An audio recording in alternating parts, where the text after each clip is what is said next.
ఇలా to all ఉపవాసం meaning తెలియకుండానే ఉపవాసం చేస్తాము. దాని అర్థం తెలియకుండా ఉపవాసం అంటే 5 అక్షరాలతో కూడింది. అంటే ఉపేక్షించుకోవడం.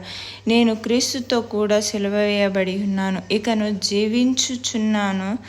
చున్నవాడను నేనే కాను, క్రీస్తే నా యందు జీవించుచున్నాను. నేను ఇప్పుడు శరీరం అందలి జీవించుచున్న జీవితం నన్ను ప్రేమించి నా కొరకు తనను తాను అప్పగించుకున్న దేవుని కుమారుని యందలి విశ్వాసము వలన జీవించుచున్నాను. గలతీ 2:20.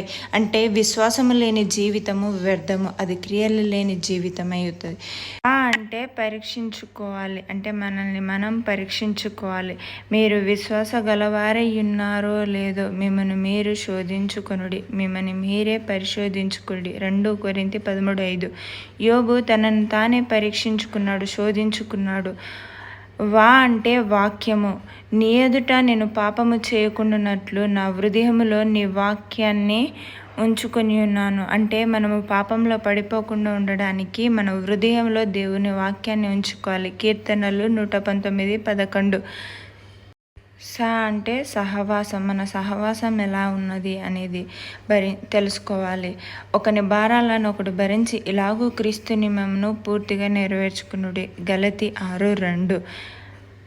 అంటే ముందుకు సాగడం. మనము ముందుకు వెళ్ళాలి కానీ వెనకడుగేయకూడదు. లోతు భార్య లెక్క మనం వెనకడుగు వేసి పాపంలో పడిపోకూడదు. నన్ను బలపరచు అని యందు సమస్తమును చేయగలను.